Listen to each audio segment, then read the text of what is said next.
We already have the profile page almost ready. We have defined all of the elements required inside of the SAML page, and we're also already getting the amount of elements that exist inside of the post table. The next step is to list all of the categories of the posts that have been saved, along with the amount of posts per category. So if you think about it, the first thing that we have to do is get all the categories that have been inserted. And to do that, we're going to use link. Now, before getting into implementing that functionality, I want to briefly talk about link. So far, we've only been using it thanks to its toList method that can get a table query into an actual list. Now, you may think how it is possible that link is the one helping us with this method when the type returned by this table method is table query. If I'm telling you that this is a method that comes from the link namespace, why is this not a link type? Well, it turns out that link has some extensions method defined for exactly the table query type.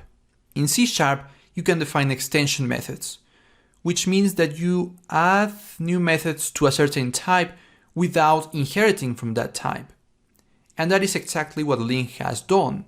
It has added this extension method to the type, the table query type, to be able to use it as a static method without having to create another class that inherits from table query. And what link really is a language integrated query. This means that we can use C# to make queries in a very similar way to what we will do with SQL.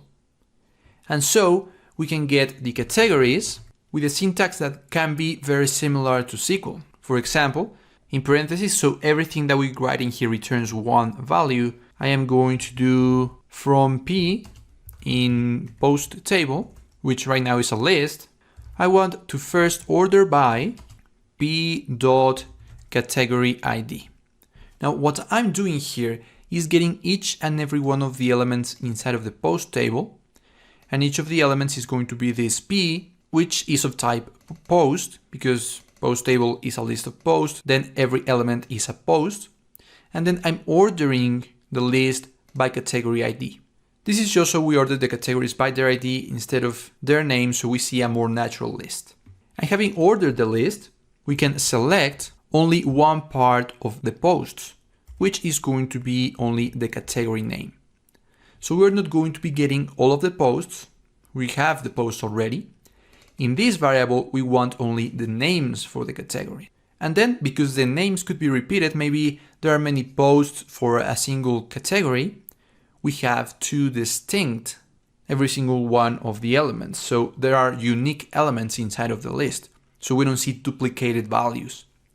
For that, we can use another link method, which is distinct, which is going to do exactly that. It's going to return, in this case, an IEnumerable of type string, because that is what we are getting. We're getting a string, the category name is a string, and that IEnumerable is going to contain unique strings. There's not going to be any duplicates. And finally, we're going to convert that IEnumerable to list with the help of the toList method that is also defined as an extension method for that interface as well. And so the categories is now going to be a list of strings, which is going to contain the categories. To test this out, I am going to set a breakpoint right after this execution. This execution that is a link in a pure form. This is a query that we are able to use with C# thanks to link. We are selecting from a table each and every one of the elements, we're ordering by one of its properties, and then we are selecting the value for one of each properties. For the list that is returned by executing this query, we are executing a distinct query. So now we only have unique values. And then this IEnumerable is converted into a list with the toList method, which we have done before. So I am going to run this on the simulator. It's going to work the same way on both. Right now I have this on iOS. I can enter the application, navigate to the profile, and let's see what the categories has. We have hit the breakpoint, we hover over the categories, we see a count of 2, and we see indeed that this is a list of strings. one of which says office, another corporate cafeteria. And so I'm going to continue the execution, head back to the simulator, and I'm going to add new elements. And I'm going to make sure that I select the same element twice. I am going to select this one that says Bagel Street Cafe. And the reason why I want to select it twice is for you to be able to notice that even when we have more than one post that has the same category, the category will only be counted once. So I'm going to select this Bagel Street Cafe, maybe write something random for the experience, save this. It was successfully saved, and then I am going to hit save again without changing anything. So the Bagel Street Cafe was still selected. I'm going to head back, and the breakpoint was hit, and if I hover over the categories, notice that the count is only 3. The bagel shop, which is probably the category of the element that I had just selected, is only count once. And I can hit on continue and head back to the simulator to see that there are 4 posts. And if I head back to the history, I notice that this is the element that I selected and that this is the element that I added twice. And I can check in the map as well by zooming right in, and we only see 3 pins because 2 are probably overlapping each other.